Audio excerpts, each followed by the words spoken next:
Inyong gabay sa hanap buhay.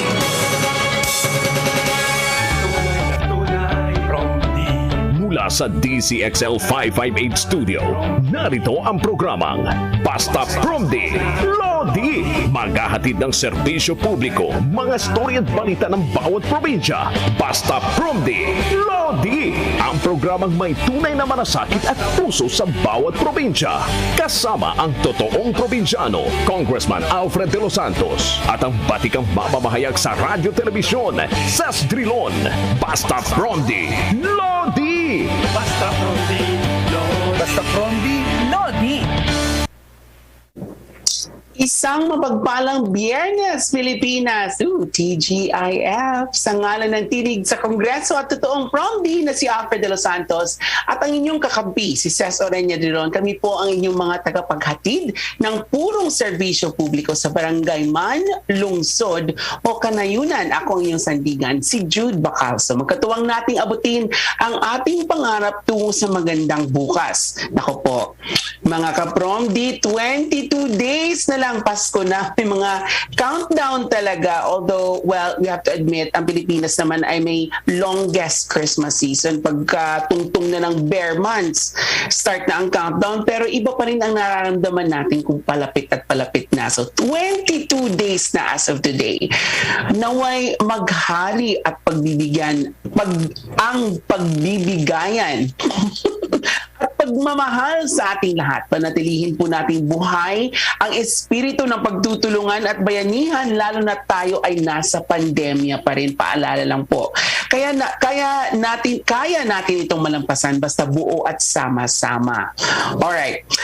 Magbigay ng mga paalala kami sa mga mamimili at lalabas ngayong weekend kasi matao na sa iba't ibang lugar. Alam niyo naman po na nagbabaan na po ating mga restrictions. Ibig sabihin, buhay na po ang ekonomiya, pero huwag kalimutan na meron pa rin COVID-19, so magsuot pa rin tayo ng mga mask natin, maghugas pa rin tayo ng mga kamay natin, at huwag masyado sa mga maraming taong lugar if it can be avoided, no? Para iwas exposure sa mga taong posibleng may COVID-19. Kasi nga, although wala pa namang community transmission na sinasabi ng Omicron, eto ang isa sa mga pinakamalaking issue ngayon isa sa mga pinag-iingatan ng IATF, ng ating National Task Force Against COVID-19 na makakausap din natin mamaya.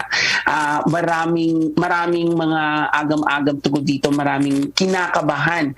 Wala pa tayong community exposure sa Omicron. So wag po babahala, pero still continue on doing what you do really well. Follow minimum health protocols. Sana po umabot ang balitang yan sa buong Pilipinas kasi napapakinggan na rin po ang Basta Promdi Lodi sa Cebu, Southern Leyte, Bohol at Negros Occidental sa pamamagitan ng DYRB Cebu 540 kHz na sa Tirad Pass TV at radyo din tayo sa Ilocos, DXRD Davao at Infinite Radio sa Calbayog City. Napapakinggan at napapanood din tayo sa radyo DWNX-FM sa Naga at TV Veritas sa Albay. Mga ka-Promdi, nasa FMR Baguio 94.3 din tayo, nasa DYDN Isabela, DXCO Cagayan de Oro at Magic 103 Zamboanga din tayo. At sa Facebook page at YouTube channel ng Regional News Group Luzon. Kung kayo po ay may problema o good news man sa inyong barangay, munisipyo, syudad o probinsya, mag-text o tumawag lang po sa aming hotlines. Ito po ay 0998-978-2971. Nakapaskil po yan sa aming screen para sa Smart at 0917-160-0611 para naman sa Globe. O pwede po tayo mag-email sa bastapromdilodi@gmail.com. Bukas din po ang aming programa sa mga gustong maging volunteer reporter sa pamamagitan ng Promdi Citizen. Pero bago ang lahat, alamin muna natin ang mga balita sa iba't ibang panig ng bansa. Hatid ng ating mga loading RMN reporters. Promdi Patrol! Ang bahaging ito ay hatid sa inyo ng Top Asia Corporation, pioneer importer of particle boards, medium density boards, at melamine face chipboards. Proud partner of leading furniture contractors in the construction industry. Basta't the best laminated boards, dun ka sa subok na. Top Asia. For more details, please call 8294-3144 or 8294-3188. You may also visit www.topasia.com.ph. Promdi, Lodi! Sa ating pag-ikot sa bansa at sa mga balitang nalakap natin, simulan natin sa Pangasinan. Pagbabantay sa borders, pantalan at daungan ng buong Pangasinan muling paiigtingin kasabay ng pag-usbong ng bagong variant. Ito ang balita ni Radyoman Arman Soriano ng IFM Dagupan. Mahigpit ngayon ang gagawing pagbabantay ng Provincial Interagency Task Force o IATF ng Pangasinan sa mga coastal areas sa lalawigan kung saan dumadaan at dumadaong amadayong sakyang pandagat. Ito ay sa gitna ng banta ng bagong COVID-19 variant, ang Omicron. Ayon kay Provincial Health Officer Dr. Ana Maria Teresa de Guzman, nagsagawa na ng pulong ang Provincial Interagency Task Force kasama ang Technical Working Group upang mailatag at maisapinan ang mga kailangang gawin laban sa panibagong variant. Natalakay din dito ang magagawing pag-igpit sa mga talagang border control checkpoints sa buong lalawigan dahil hindi mo na maiwasan ang pagdating ng mga OFWs kasama pa ang ilang mga dayuhang nagtutungo sa bansa. Kasabay naman sa pagtutok sa mga paunahing paliparan at pantalan ay mahigpit na pagbabantay sa mga coastal areas, partikular sa bayan ng Suwan at Infanta na mayroong mga dumadaong na foreign vessel. Nilinaw naman yan na sa ngayon ay hindi pa pinatutupad ang S-Pass registration sa mga nais bumisita, ngunit maaari itong ibalik depende sa sitwasyon na hinaharap at magiging rekomendasyon ng Provincial IATF. Mula sa Dagupan City, ako si Arman Soriano nag-uulat para sa Basta Promdi, Lodi. Ganda ba ng post ni Arman? Thank you, Arman. Sa Bataan naman, mga umano'y kuta ng mga rebelding grupo na diskubre ng militar at PNP. Itong balita ni Radyoman Mike Sigaral ng RMN Bataan. Nadiskubre ng 70th Infantry Battalion ng Philippine Army kasama ang mga tauhan ng Special Action Force ng Police Regional Office 3 ang mga baril at imbakan ng pagkain sa hinterlands ng Kampo Malinta, Barangay Mabayo, Morong Bataan at sa Kampo Hacienda, Sitio Hacienda sa Barangay Gabon, Abukay, Bataan. Kabilang sa mga na-recover ng mga otoridad ay ang 2 M16 rifle at isang M653 rifle. Ang mga nasabing taguan ng mga armas ay pinaniniwalaang pag-aari ng sangay ng Unit Propaganda Platoon ng Komiteng Larangang Guerrilla West, South Party Committee ng Communist Terrorist Group na kumikilos sa lalawigan ng Bataan. Isang concerned citizen ang nagbigay ng tip sa isang lokasyon na naglalaman ng mga supply ng pagkain ng mga naturang CTG. Sa nasabing operasyon, nakadiskubre ang pwersa ng gobyerno ng 4 na 20 liters at 2 litro ng galon na puno ng mga butil ng bigas, 5 bandolir at war materials. Ang pagkatuklas umano nito ay iniugnay sa komunidad na mapagmahal nila sa kapayapaan na sumusuporta sa kampanya ng gobyerno sa pagwawakas sa lokal na insurhensyang komunista. Mula sa Central Luzon, ako si Mike Sigaral, nag-uulat para sa Basta Promdi, Lodi. Maraming salamat, Mike. Mga taga Bicol Region, hinikayat na humabol sa huling araw ng National Vaccination Day. Ngayon po yan, pero tulad nga ng balita na nakuha natin kahapon, voluntary naman sa mga LGU kung gusto nilang mag-extend nitong bayanihan bakunahan. Pero hindi po ibig sabihin nun na nagsasara ang mga vaccination centers. Hindi po. Kahit matapos po ang araw na ito, bukas pa rin po ating mga vaccination centers. Paalala lang. Ito ang balita ni Radyoman Leo Barceliano ng RMN Legazpi. Nagpapatuloy ang 2 araw na extension sa bakunahan nationwide caravan. Ito ginayag ng Pamahalaang Nasyonal, yaran din ng DOH Central Office Manila na pinatupad din ng DOH Regional Office No. 5, kung saan marami pa mga bayan ang hindi pa nakapagsumiti ng final ng Day 2 at Day 3. At ngayong araw, ayon sa Department of Health, nasasama rin nila ito ang suma total para malaman kung sumubra sa target figures ang mga nabakunahan. Umapila ito sa lahat ng mga Bicolano at Bicolana na seryosohin ang pagpapabakuna habat sila'y walang gastos. May librean niyang gamot para sa lahat ng mga mag-avail ng anti-COVID vaccine sa ngayon para kontra COVID at maiwasan ang pag-atake ng naturang virus. Mula sa Legazpi City, ako si Leo Barceliano, nag-uulat para sa Basta Promdi, Lodi. Maraming salamat sa balitang yan, Leo. Pumunta naman tayo sa Davao City. Magsasagawa ng bomb drill exercise doon. Itong balita ni Renz Barbarona ng RMN Davao.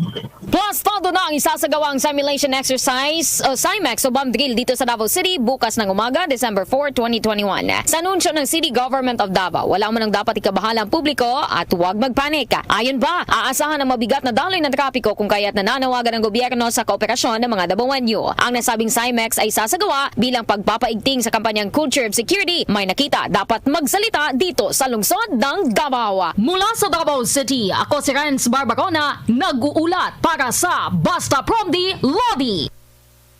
Maraming salamat, Renz. Ito naman ang Police Regional Office, Region 10. Kinundi na ang pamamaril ng riding in tandem sa isang medical director ng Cagayan de Oro. Naku po, bakit medical director pa? Ito ang balita ni Radyoman Joanna Ricote ng RMN Cagayan de Oro. Kinundinan ng Police Regional Office 10 ang nangyaring pamamaril sa medical director ng isang pribadong ospital sa lungsod ng Cagayan de Oro. Ang biktima ay nakilala sa pangalan na si Dr. Raul Winston Ponsaran Andutan, 62 taong gulang residente ng Horseshoe Drive, Barangay Makasandig, lungsod ng Cagayan de Oro, isang medical director ng Maria Reina Hospital. Samantala, nagpaabot ng pakikiramay ang PNP sa naiwang pamilya ni Dr. Andutan at pinaniniguro na magpapatuloy ang kanilang hot pursuit operation para makilala at madakip pa responsable sa pamamaril kay Dr. Andutan. Maalala na kahapon ay binaril ng riding in tandem ang biktima habang ito ay sakay ng kanyang Toyota Fortuner na sasakyan papunta ng ospital. Samantala, nanawagan ng kapulisan sa taong bayan na kung may alam hinggil sa nangyaring pamamaril ay magbigay impormasyon sa pamamagitan ng kanilang isumbong hotline number na 0919-160-1752 at 0917-847-5757. Nakatakdang lumikha ng Special Investigation Task Group ang Cagayan de Oro City Police Office hinggil sa nasabing kaso. Mula sa Cagayan de Oro City, ako si Joanna Ricote, nag-uulat para sa Basta Promdi, Lodi. Maraming salamat, Joanna. Maari po ay ang tanong ng mga magulang ay tuloy na ba ang face-to-face classes? Ito ang aming sagot. Tuloy na sa Lunes, December 6, ang pilot run ng face-to-face classes sa 28 na public schools sa Metro Manila. Ito ang naging pahayag ng Department of Education sa kabila ng banta ng Omicron variant. Nagmula sa mga paaralan na lalahok ang Caloocan City, Mandaluyong, Marikina, Muntinlupa, Navotas, Parañaque, Pasig, Quezon City, Taguig, Valenzuela, Las Piñas, Malabon, Makati, San Juan at Pasay. Kabilang ito sa 177 public schools sa bansa na pinayagan ng magsagawa ng in-person class. Siniguro naman ng DepEd na mahigpit pa rin ipapatupad ang health protocols ng mga mag-aaral, guro at iba pang school personnel tulad ng palagiang pagsusuot ng face mask at social distancing. Ako, medyo mahirap yata yung pangalawa in a school setting, especially during recess hours. Nako. At kaugnay niyan, makakasama natin live via Zoom ang Teachers Dignity Coalition na si Vice Chairperson Olivia de Guzman. Magandang hapon, ma'am. Nakikita ko meron hapon po. May gitara kayo dyan sa likod yun. You teach music or is that a hobby? Hobby mula nung mag-pandemic. Okay. Ma'am, ano po itong, so handa na ba ang Metro Manila talaga sa face-to-face classes? Kasi 28 schools ang lalako nito. But this is only a pilot program, tama po ba? Yes po, ito ay pilot program lamang. Pero syempre, ang stand ng kaming mga teachers, gusto talaga namin ng face-to-face classes. Kasi mas bakit po, ma'am? Ito ang pinaka-effective na paraan ng pagtuturo, ng pagtatransfer ng karunungan sa mga bata sa aming palagay. Ano po? Handa na ba no, sa face-to-face classes? Tinitiyak naman ng DepEd na mapapangalagaan ano po ang mga bata. So siguro sa aming hanay, yun lang naman ang gusto namin, no? Tiyakin ang kaligtasan ng mga lalahok dito, mga guro at ang mga mag-aaral, syempre. sinabi naman nila na natitiyak nila ang kaligtasan at tinitiyak nila sa pamamagitan ng pagsunod ng mga protocols. Pero halimbawa, kung nagkaroon ng hawahan, ano ang maipapangako ng DepEd sa mga magkakaroon nito? No? Wag naman sana. No? Siyempre, nais namin, syempre, na mapanagutan ng Department of Education yung mga magkakaroon ito, mahahawa ng mga bata at mga guro na rin. Ibig sabihin, ipapagamot nila at bibigyan nila ng ayuda. Kadalasan kasi, ang sinasabi ng Department of Education, tali ang kamay nila sa pagbibigay ng ayuda, no, ng tulong, help financially. Kasi sa mga nakaraang panahon na nagkaroon ng mga guro ay wala silang naibigay na help financially sapagkat hindi nila ito jurisdiction, ano. So sa pagkakataong ito, sana naman ay tiyakin nila, no, na magkaroon ng budget, maglagay ng budget, no, maglagay ng budget para doon sa mga in case ay may mahawa ng mga guro at mga estudyante para pero mabigyan wala pa po itong katiyakan. Wala pa po itong this is not sure. Yes, oo, wala pa ito. Ito ay panawagan na dapat ito ay kasama sa pagtitiyak ng kanilang kaligtasan. But pangalawa, it's going to happen on Monday na po, di ba? Yes po, opo, mangyayari na po ito sa Monday at siyempre medyo nakakalungkot na walang katiyakan yung pagbibigay ng tulong financially kapag ang mga nag-participate dito ay magkakasakit. Pero alam naman namin at pero ma'am, ito po yung part ng pananawagan nyo. Tama po ba? Para, for example, syempre magsisimula na tayo ng Monday ng face-to-face classes. 28 schools pa naman ito. So, obviously, this will expand. Dadami pa po ang mga schools na lalak dito sa face-to-face classes. We're hoping na by that time, may katiyakan na ang DepEd. Ito ba ay, is this something that you are adamant about? No? You're asking for DepEd to really commit na merong... Yes. Opo, kasi sa simula't simula pa nung ang mga teachers ay nagsimulang mag-report sa mga schools at may mga nahawa at may mga binawian pa nga ng buhay, wala, no? Kasi nga ang katwiran ay hindi nila ito jurisdiction, no? Kailangan itong ipasa at magkaroon ng batas para dito para makapaglagay sila ng budget para dito. So ano ang status ng pananawagan nyo? Is this in writing? Have you sent it to DepEd already? Is it under review? Meron ba silang desisyon nito in the next few weeks? Because yun nga, ulitin natin, Monday na magsisimula ang pilot classes. Lahat na ng klase ng panawagan ay hiningi na namin. Ginawa na namin through writing, yung lahat na ng efforts. Alam din naman namin na ginagawa nila ito ng paraan. Pero hanggang sa kasalukuyan ay wala pa itong katiyakan. Kasi nga siguro malaking budget yan kung sakasakali ma'am na may mahahawa, hindi din natin alam kung gaano kagrabe ang magiging hospitalization for example or to what degree that they will pay for. So I think that's isa din yan sa mga iniisip ng DepEd. Otherwise, do you feel safe going back to face-to-face classes ngayong Monday po?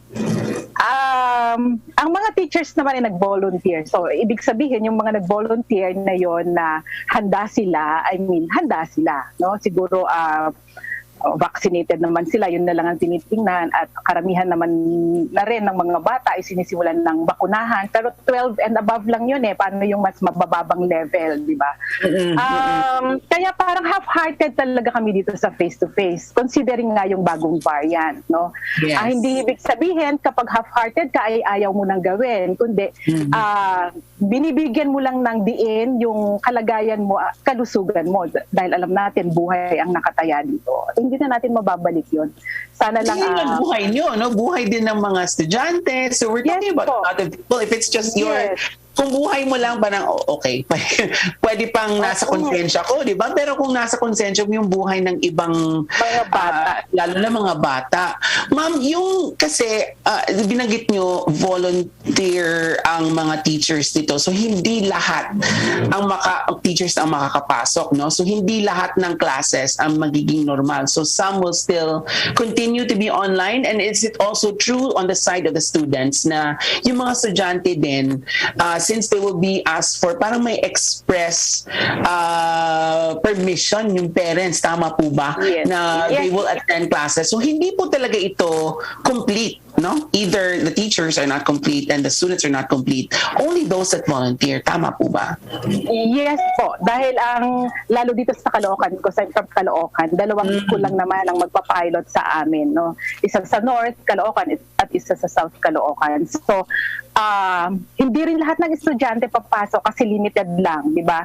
Sa isang klase ay I think napaka-konting estudyante because of the distancing na ginagawa, no? At limited din lang ang oras, no?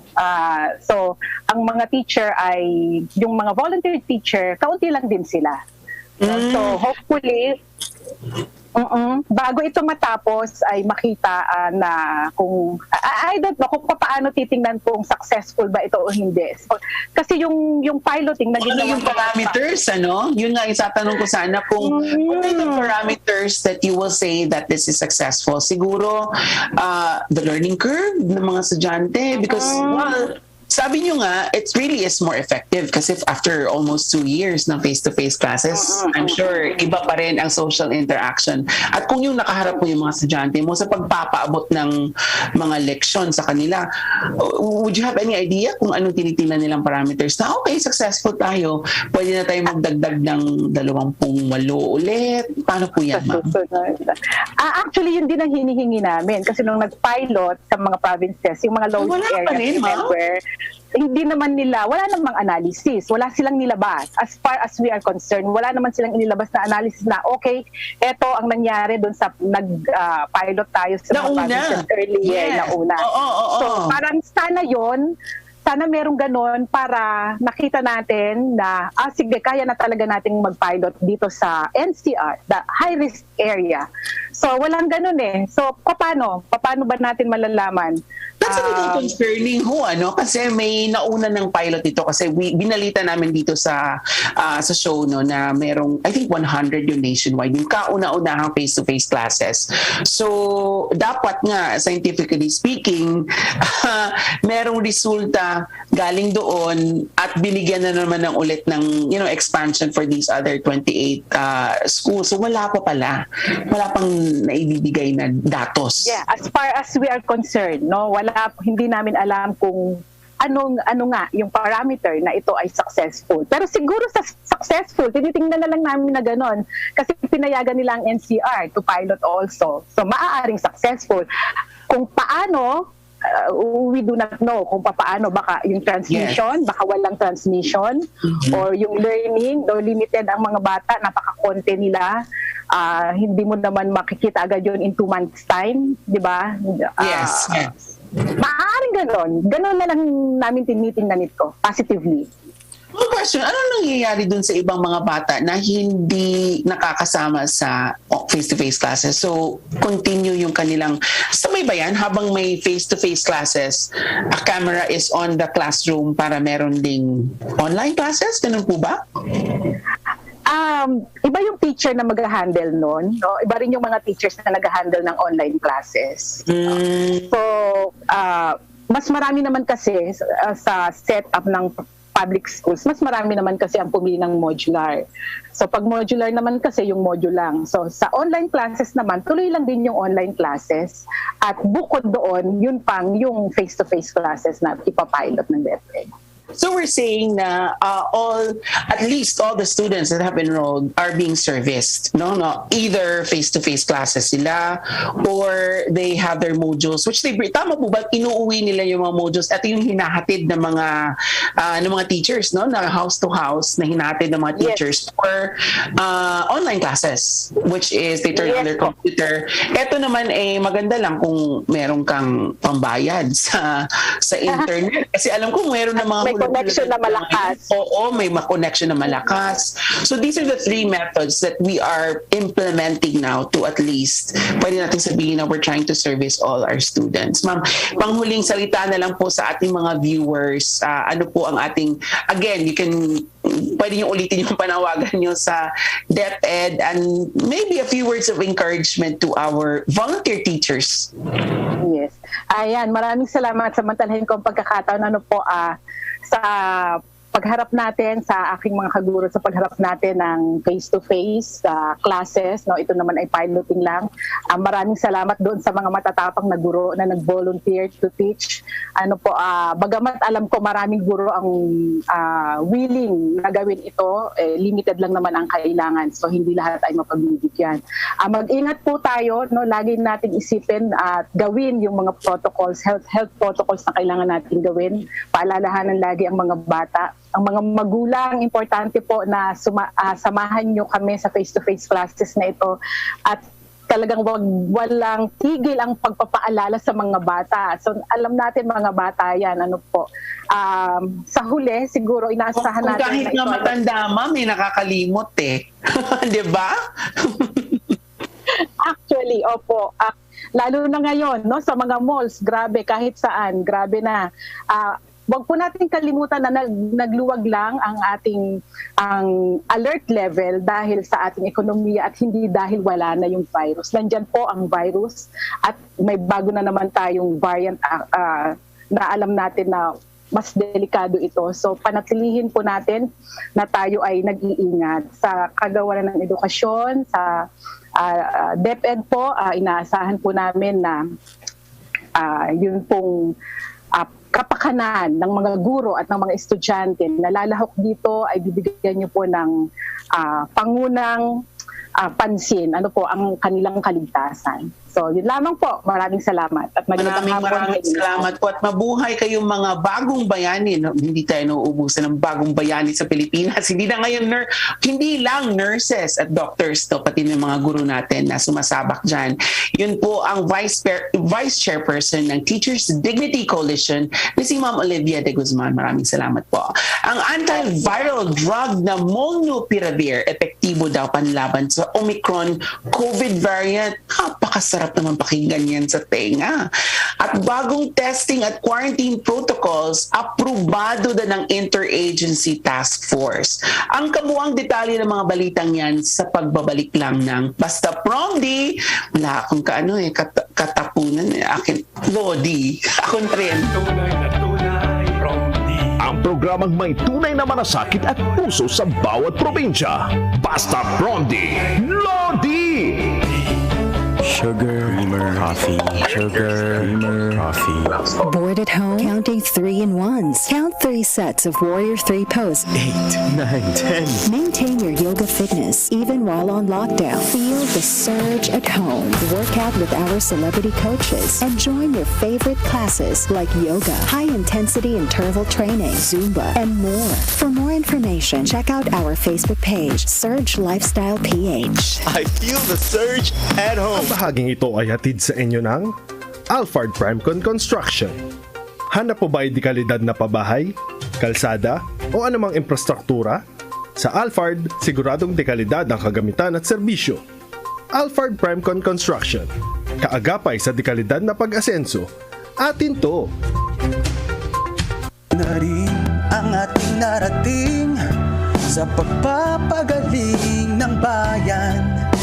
Huwag natin hayaang masayang ituloy ang laban. Tapang at malasakit, malalapitan kahit anong oras man.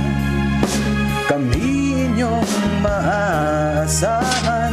Tapang at malasakit, sa amin kayo kumapit, si Bongo at ang Pangulo. Kami ni Pangulong Duterte, patuloy po kaming magsiservisyo sa inyo. Dahil para po sa amin, ang serbisyo po sa tao ay serbisyo sa Diyos. Ating itutuloy ang pagbabago. Basta Promdi, Lodi, ang probinsyano, ang probinsyano, ang probinsyano.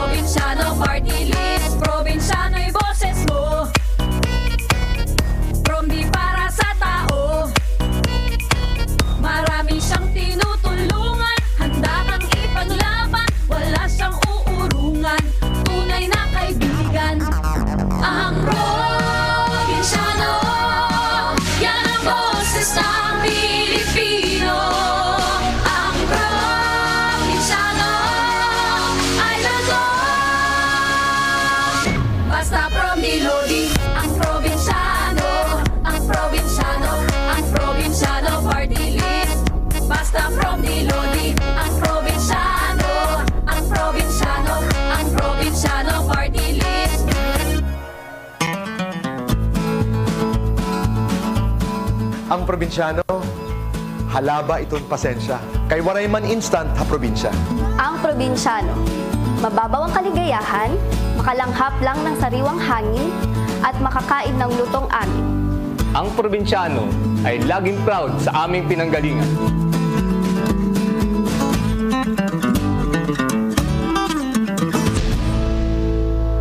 Balitang Land Bank. Tayo na at sabay-sabay na tumutok sa palatuntunang maghahatid ng kalamang ikauunlad ng ating kabuhayan. Makinig at matuto tungkol sa iba't ibang produkto, serbisyo at programang pautang hatid ng Land Bank of the Philippines. Dito lang yan sa Balitang Land Bank. Tuwing Martes, alas 5:30 ng umaga sa RMN Stations nationwide. Mapapanood din ito sa Facebook at YouTube Live ng RMN Stations at sa Signal TV Channel 309. Para sa iba pang updates, i-like, follow at share ang official Land Bank Facebook, Instagram at YouTube accounts na @LandBankOfficial at LBP_official sa Twitter o kaya naman pumunta sa official Land Bank website na www.landbank.com. Hatid ng Land Bank. We help you grow. We help you grow.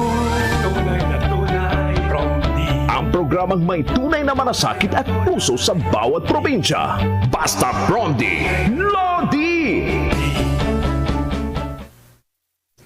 Nagbabalik po ang Basta Promdi, Lodi, at may bit-bit po akong magandang balita. Posibleng maging gamot laban sa Omicron variant ang experimental COVID-19 drug na Molnupiravir. Ayon kay Dr. Joel Santiaguel, clinical investigator ng Quirino Memorial Medical Center sa Quezon City, batay ito sa pinakitang magandang epekto ng Molnupiravir sa isinasagawang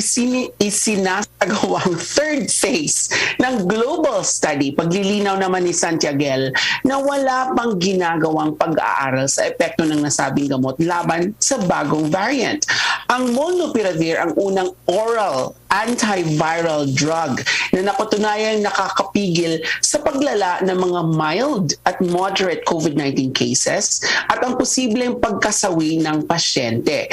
Noong nakaraang buwan, inaprubahan din ito ng Britain, United Kingdom, bilang gamot sa mild at moderate cases ng COVID-19. Samantala, inaprubahan naman ng Interagency Task Force ang bagong testing at quarantine protocols para sa mga pasaherong darating mula sa mga bansang hindi kabilang sa red list. Ayon kay Acting Presidential Spokesperson at Cabinet Secretary Carlo Nograles, epektibo ngayong araw ang bagong guidelines gaya ng pagpipresenta ng negatibong RT-PCR test na sinagawa 72 hours bago ang pag-alis mula sa bansang pinagmulan, ang mga fully vaccinated na pasahero. Sasailalim din ng mga ito sa mga facility-based quarantine at muling kukuhanan ng RT-PCR test ay 5 araw mula nang dumating sa bansa. At para mas malaman pa natin ang ibang pang bagong patakaran, makakasama natin si NTF Against COVID-19 Special Advisor. Suki natin dito sa show, Dr. Teddy Herbosa. Sir, magandang hapon po sa inyo. Talagang suking-suki na kayo dito sa Basta Promdi, Lodi. How are you, sir?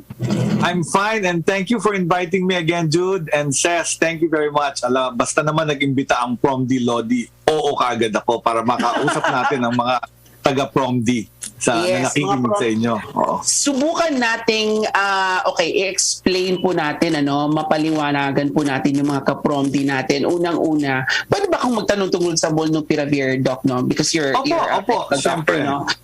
Si Molnupiravir is not a vaccine. Iwanagin lang natin sa mga ka-Promdi natin. Iba po yung vaccine. Ang vaccine po, pag tinuturok sa katawan nyo, gumagawa po ito ng antibodies na siya ang lumalaban sa virus pag ito'y nakapasok sa katawan nyo. Gaano ko kaiba at ano ang aksyon ng isang Molnupiravir?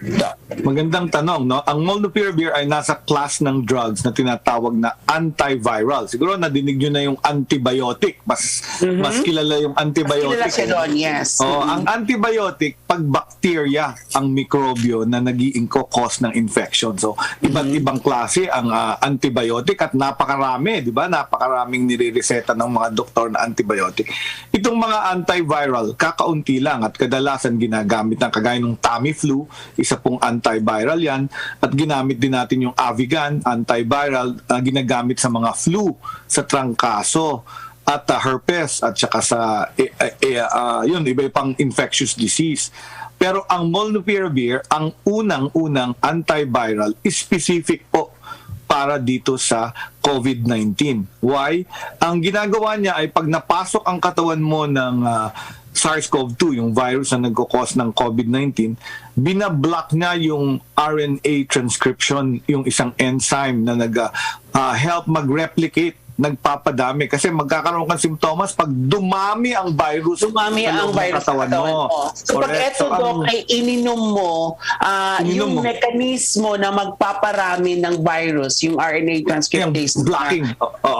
hindi na siya pwedeng dumami. Okay. Correct. So magkakaroon ka lang ng mild. So pwede lang ito sa mild. Kung marami ka ng virus sa loob ng katawan at ikaw ay nasa ICU na or serious ka na, lahat ng symptoms marami na yung virus, hindi na magwo-work ang molnupiravir. So ito yung binibigay lang sa mild at maaga or na-expose ka, nakasama mo sa bahay, asawa mo nag-positive na ICU, ikaw, habang wala pa, pwede kang bigyan ng molnupiravir. Ang problema po, ang molnupiravir ay nag-uumpisa pa lang pag-aralan. Ito ay inuumpisahan lang sa tinatawag na phase 3 clinical trial. So, human trials pa lang ay nag-umpisa last month yata or 2 months ago sa Amerika, at meron din yatang gumagawa dito sa Philippines as experimental. So ang makakatanggap lang dito muna ay yung ginagamit nating compassionate special permit. At there are a few hospitals na nakakuha nito using it para na trial period pagka gustong paggamit ito without the EUA and without the CPR. Iba kasi, Jude, ang pag-approve ng vaccine. Yung vaccine, pag na-discover siya na effective, kahit phase 3 pa lang siya, pwede nang payagan maibenta at magamit through an EUA. Pero ang gamot, kadalasan, madami kasing side effect yan at di natin alam how it works or whether it will be effective from the animal studies to the human. Kailangan aralin mo muna ng phase 3 sa libu-libong mga tao na talagang yung kine-claim mo, nakita mo sa laboratory experiment, ay mangyayari sa clinical situation. So, nasa phase 3 siya. Yun ang mga hesitation ng mga ka-Promdi natin, na unang-una, experimental ito, pinag-experimentuhan lang kayo.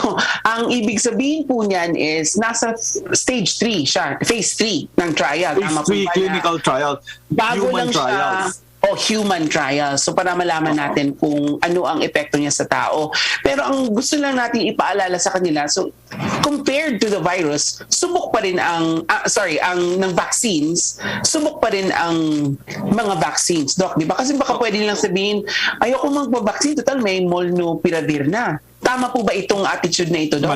Mali po yun, because the vaccines prevent the illness. Ang molnupiravir or antiviral is for kahit nabakunahan ka na, di ba may nadidinig tayong breakthrough, magkaka-infection ka. Yun yung maganda bigyan. Sabihin, nakapagturok na ako, fully vaccinated na ako, or at least dalawang turok na ako, doses tapos nahawa ka pa rin. Nahawa pa rin ako. Yun ang breakthrough.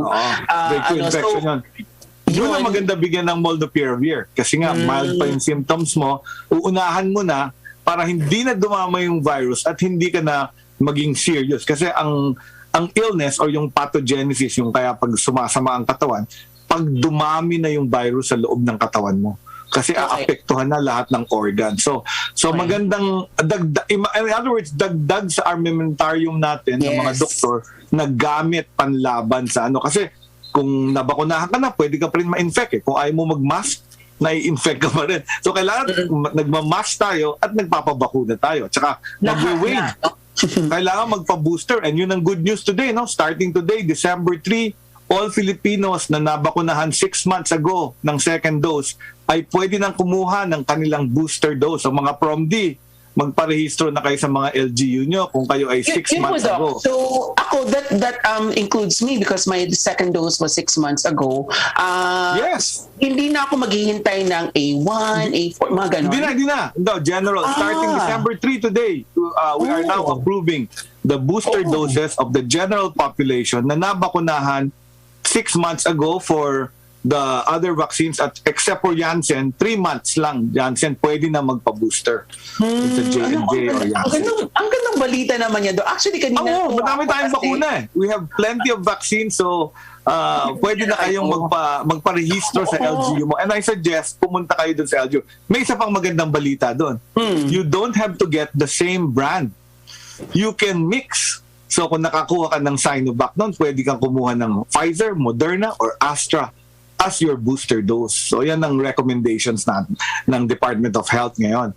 So bagong-bagong balita yan. Dito sa Promdi, laging Lodi Wow! Okay. ng ating mga Kasi kababayan yan. wala yan sa research na kami na. So I'm very happy. Kasi kaninang umaga lang, parang ESP nga ito. Kasi kaninang umaga, Naisip mo, 6 months ka na. Hindi, may bumati sa akin. Sabi, hey, Jude, naglalakad sila. Saan kayo mapunta? Sabi sa akin, papunta kami sa vaccination center. Nasa tapat ko lang pala. There's a vaccination center just across me. And I was thinking, ang ganda naman na people are actually walking to their vaccinations. Parang it's become a normal thing. And now, mas magandang balita nga ito sa mga kapromdi natin na wala nang hihintayin ng mga A1, A2. Wala na.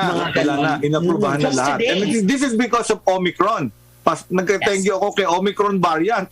Dahil dito, gusto nating vaccinated ang ating mamamayan. May silbi din. Pero hindi siya welcome sa Pilipinas, ha? Hindi ko pa rin siya wina-welcome. Nagpapasalamat lang ako sa kanya. At For now, natakot yung mga tao. Oo. Yun nga. Pero for now, just to reassure yung mga kapromdi natin, no, para hindi naman sila kabahan masyado, wala pa tayong case ng Omicron. Well, Yes. meron tayong yung returning ng mga OFWs from South Africa, but they tested negative, no? What we're actually waiting for, hintay po natin ay ang resulta na kung merong community transmission, ibig sabihin nito, nagsimula dito sa Pilipinas at nagkalat-kalat na. Yun tama po ba? Yun yung binabantayan natin. Tama yun. Binabantayan din natin yun. Dalawa, binabantayan natin yung nanggaling sa country na may Omicron. Madami tayong OFW na pauwi. The other day lang, nagpunta kami sa airport ni Secretary Galvez at tinignan namin yung proseso ng mga umuuwing Filipinos from abroad, no? Isang Kasi plane alam from ko, Saudi Doc, Arabia. diba, parang meron tayong 4-door policy. Yun ang sinabi ni retired Major General Padilla, nakasama nyo rin sa NTF. Our spokesperson, no? Ang aming spokesperson, si Rusty Padilla. 4 levels of protection. Yeah, the first level is really the quarantine policy. So, hindi natin papapasukin yung mga foreigners na. Hininto natin yung tourism. Ng December 1 dapat mangyayari yun, pero we held that back. So, only Filipinos can go home. At yun, yung pinapaliwanag mo kanina, inalis namin yung green list category. Dati merong home quarantine, after 3 days, fully vaccinated. Wala na yon. So, ngayon, if you are fully vaccinated, 5th day ka is a swab at 7 days ang iyong quarantine sa hotel. And then tutuloy mo yun para makakompleto ka ng 10 days sa bahay. Ngayon, kung hindi ka fully vaccinated at wala kang RT-PCR, talagang 7 days ka i-swab at magte-10 days ka sa facility quarantine.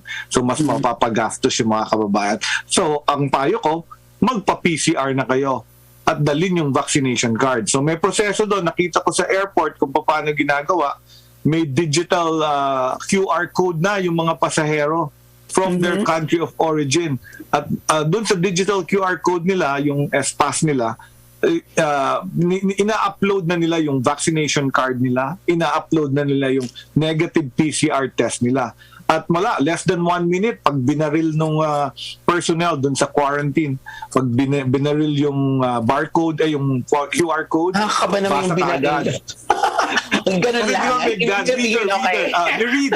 Sige mo, binaril. Nakakatakot po yung when you use the words binaril and then airport in the same sentence, di ba po bawal yun sa airport? Bawal po. Baka ma-joke tayo. Baka ma-joke tayo. Tama.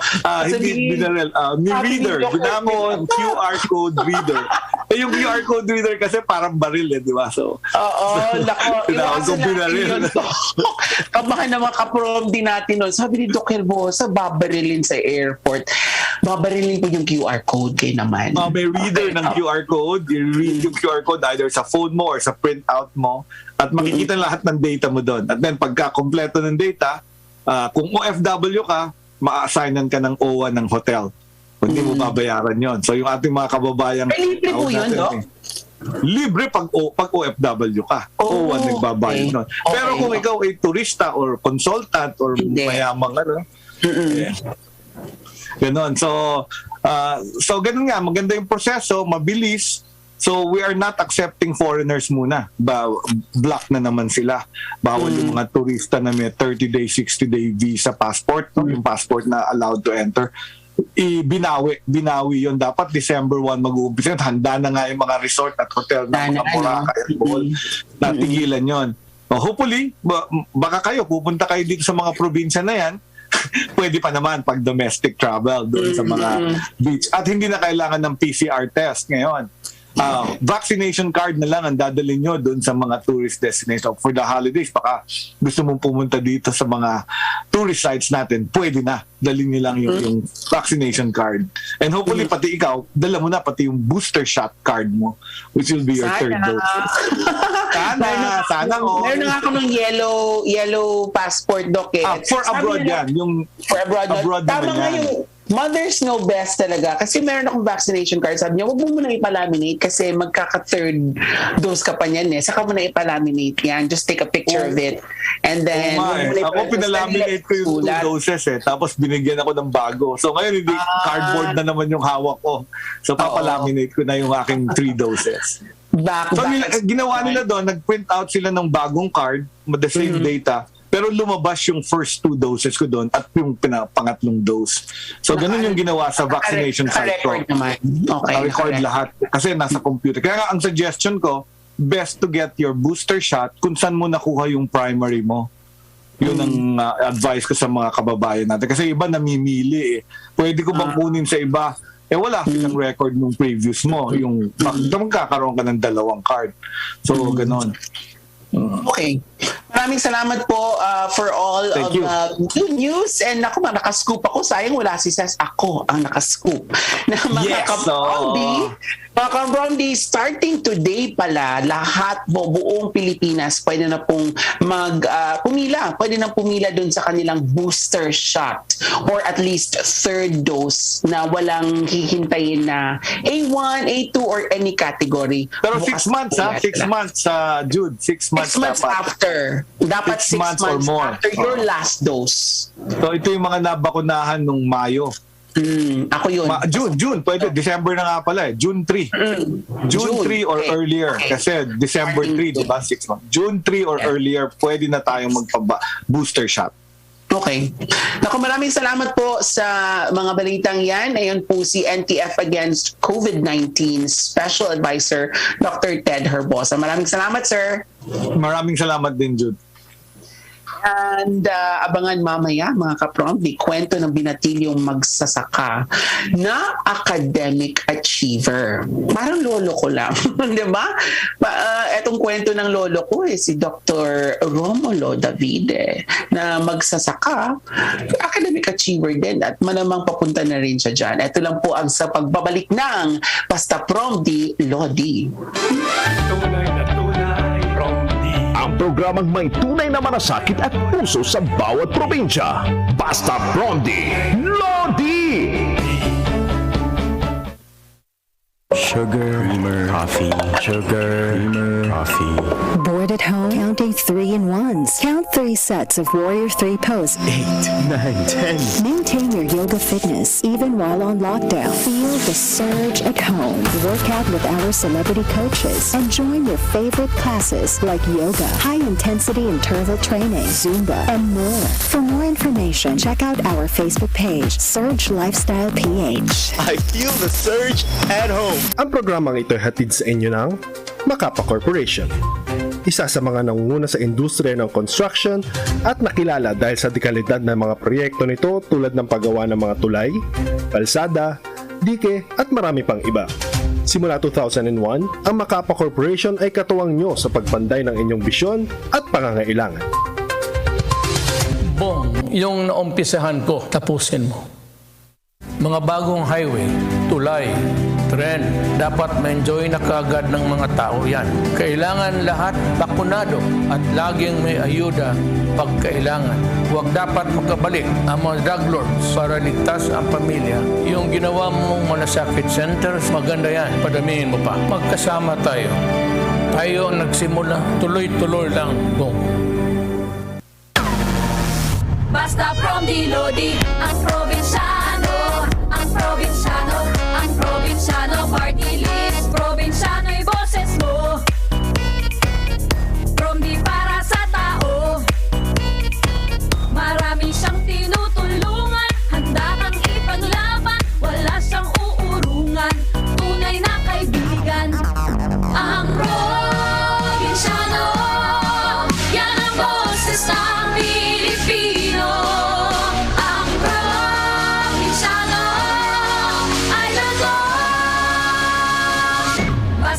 Promdi, Lodi, ang probinsyano, ang probinsyano, ang probinsyano party list.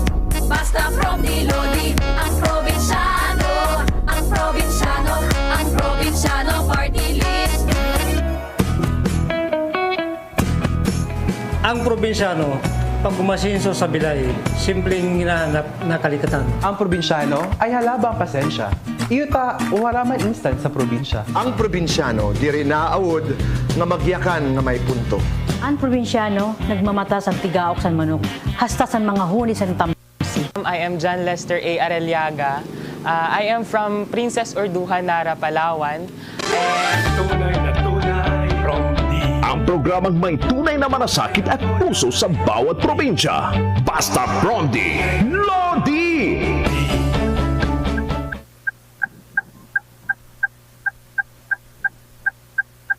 Sa paglilibot ng Ang Probinsyano Party List sa probinsya ng Palawan, isang binatilyo ang kumuha ng atensyon ng APPL. Kung sino siya, ito panoorin niyo mga ka-Promdi. I am John Lester A. Areliaga. I am from Princess Orduhan, Nara, Palawan. And currently, I am studying at Western Philippines University Main Campus, taking up Bachelor of Science in Agricultural and Biosystems Engineering. 4th year student po ako ngayon. Panganay sa 3 anak ng isang magsasaka at sideline vendor. Bata pa lang ay sumabak na sa pagsa-sideline job si Lester upang maipagpatuloy ang kanyang pag-aaral. Sa loob kasi ng isang buwan, nasa 5,000 piso lamang ang kinikita ng kanyang ama, habang ang kanyang nanay naman ay may 2,000 pisong kita. Mula sa pagtatanim ng munggo at pag-aani ng talong at okra, hanggang sa pagli-layout ng tarpaulin at pag-hosting, handa si Lester na magsakripisyo upang maabot ang kanyang mga pangarap. Monday to Friday is pag-aaral lang po. Saturday, nagsa-sideline job po ako, nag-aarawan sa Basakan. And sa Sunday naman po, kapag may mga hosting, pwede rin po. Ganun po yon. I see myself as an individual who are struggling, but see it as an opportunity for me to become stronger, to become more independent, and at the same time po ay mas maging handa sa akin pong buhay. Hindi naman nabigo si Lester sa kanyang pagsisikap. Ngayong taon, 2 national awards ang kanyang natanggap. Una bilang Most Outstanding Agricultural and Biosystems Engineer Student Leader at pangalawa ay bilang second placer sa Agribusiness Pitch Challenge kung saan may 167 entries mula sa iba't ibang panig ng bansa. Aniya sa kagaya niyang working student, time management ang susi upang magampanan ang lahat ng kanyang responsibilidad. Bukod dito, hindi rin nakalimot magpasalamat si Lester sa mga tao at organisasyong gumagabay sa kanyang pag-aaral, gaya ng Ang Probinsyano Party List. Isa si Lester sa 400 estudyante na binigyan ng educational assistance ng APPL noong nakaraang buwan. Unang-una po sa lahat, gusto ko pong magpasalamat sa Ang Probinsyano Party List for doing this kind of act na kung saan ay tumutulong po sila, hindi lang po sa mga farmers, sa mga fisher folks, but then yung mga anak ng mga farmers and fisher folks. Passion po talaga ay isang pamana ng mga magulang kahit na mahirap po ang buhay, kahit na marami po yung mga pagsubok na dumaraan, ay malalagpasan po ito. At kasama po natin ang Promdi, Lodi ng Palawan, John Lester Areliaga, live na live. Magandang hapon sa iyo, John Lester. Okay, unang tanong, parang nalula ako dun sa course mo. What is a biosystems engineer? Anong ginagawa ng isang biosystems engineer? Yes po, good afternoon po sa ating lahat. So, yung atin pong course na Agricultural and Biosystems Engineering ay isa pong new curriculum from the Agricultural agricultural engineering na kung saan po ay mas malawak na po yung atin pong sakop, na kung saan ay pwede na rin po nating matouch yung atin pong environment, na kung saan ay magiging sustainable na po ito. Magiging sustainable po ang ating progress when it comes to agriculture and at the same time, yung atin pong biosystems. So swak na swak yan kasi taga Palawan ka and there's no other place na talagang ibinabandila ang biodiversity. Makikita mo talaga ang biosystems working with each other than Palawan, di ba? Yes po. Tama po kayo dyan. So, meron nga po tayong opisina dito sa Palawan na kung saan ay tinatawag na Palawan Council for Sustainable Development. So, tayo po ay nakikipag-partner din sa mga ganoong mga opisina at yun po yung mga profession na pwede rin po natin pong mapasukan para nang sa ganon ay yung pagiging progreso po, lalong-lalo na po ng Palawan ay hindi lang po nakikita doon sa infrastructure, kundi magiging isa siyang sustainable infrastructure na makatutulong po sa paglago din po ng ekonomiya ng probinsya po ng Palawan. Last year nung sinabi mong you partner with them, ibig sabihin you belong to a bigger organization that partners with them o ikaw or yung opisina mo? Anong ibig sabihin? Sorry po, pero what I am trying to say po ay we can participate. We can and we should. Yes, we can and we should participate to that concerned agency na kung saan ay makatutulong din po tayo sa pagprotekta nga ng biosystems and biodiversity po ng probinsya ng Palawan, which is I think home nga po ito ng napaka-diverse po na ecosystem. Flora and fauna, di ba? Na talagang in the whole world, we're one of the most biodiverse ng Pilipinas. And the concentration really is in Palawan. Congratulations pala, Lester, on your 2 national awards. Wow. Yes, thank you po. Eto ba ay, okay, so ilang taong ka na pala? I'm 21 years old po. Wow. Parang nakakainis ka na, ha? At a very young age, you already have 2 international awards.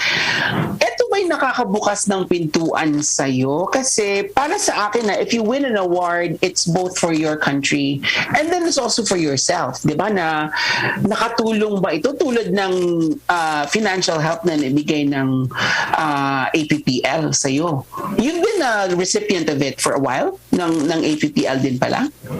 Yes po, I am one of the blessed na recipient po ng APPL educational assistance po for this year. So, yes po, it brings me an opportunity to become an inspiration and motivation po sa kapwa ko rin po estudyante na nang sa gayon po ay magsikap po sa kanila pong mga piniling profession and at the same time magsikap po para sa pamilya at para sa komunidad.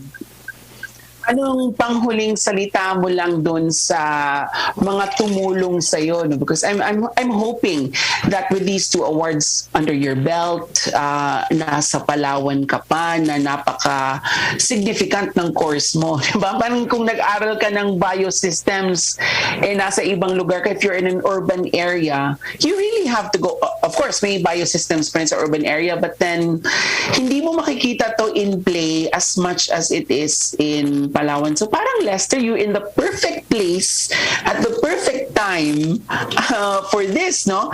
What is your maybe to encourage yung iba nating mga ka-Promdi to go into the sciences? Kasi ako din, I'm a science major. Kaunti lang tayo sa mundo ngayon, di ba? Kasi parang ang mga tao diretso dun sa kung saan makakuha ng ROI or return of investment na kumuha ka na ganitong kurso kasi may kita ka agad yan. Hindi tulad sa atin na pahirapan pa. A few words of encouragement first to those that helped you out, no, na tinulungan ka para maabot ito at para dun sa mga nakikinig sa ating mga ka-Promdi na hikayatin natin pumasok sa siyensya. Yes po. So, first and foremost po, Thank you so much sa lahat po ng mga First and foremost, kasi nag-host ka, di ba? First and foremost, good evening, ladies and gentlemen. Thank you for that wonderful question. Okay, go ahead. Wow. Yes, maraming salamat po sa lahat ng mga tumulong sa atin po. Hindi lang po sa aking sa paglago ko bilang isang individual, but then for helping me to pursue this profession na gusto ko po for the future. And yes, thank you so much din sa lahat po ng mga organization na akin pong kinabibilangan. They are one of the organizations that hone my skills and capabilities po, na kung saan ay nakatulong po sila, hindi lang po financially, kundi yung moral support po. Kasi once that the organization encourages you to do something big or with an impact to your community and to your community as a whole, as in, andun po yung driven force para gawin mo yung bagay na akala mo imposible, pero posible palang gawin. So once again, mga ka-Promdi, I am encouraging once again na doon po tayo sa mga profession na nakatutulong, hindi lang po sa paglago ng ating ekonomiya, sa paglago ng industriya, kundi sa paglago ng iba pang mga field, kagaya po ng agriculture, kagaya ng environment. Kasi yun din po ay kabilang sa atin pong pang-araw-araw po na pangangailangan at pang-araw-araw po na binabattle everyday. Ito, sandali lang bago tayo magtapos, tanggin ko lang yung corona ko. Bibigay ko muna sa'yo. Bibigay ka ng corona kay John Lester Ariliaga. Congratulations. Kaya ikaw ang aming Promdi Lodi sa araw na ito. Congratulations. Sana ikay lumaki pa at lumago pa at dumami pa ang katulad mo. Thank you, Lester. At yan po, ang isa namang araw ng ating paglilingkod sa ating mga kababayan sa ngalan ng tinig ng Kongreso at totoong ka-Promdi na si Alfred de los Santos at ng inyong kakampi na si Ces Orenia Drilon. Ako inyong sandigan, si Jude Bacalso. Dahil weekend na po, magkatuwang po nating abutin ang magandang bukas, pero next week na yan. Isang mapagpalang araw po sa inyo lahat. Kita-kita tayo sa Lunes. Basta Promdi, Lodi. Basta Promdi, Lodi! Tunay na tunay, Promdi. Abangan ang susunod na talakayan sa programang Tunay na May Malasakit at Puso sa mga probinsyano. Kasamang totoong probinsyano, Congressman Alfred de los Santos at ang batikang mamamahayag sa radyo telebisyon, Ces Drilon. Dito sa DCXL 558. Radyo Trabaho, Basta Promdi,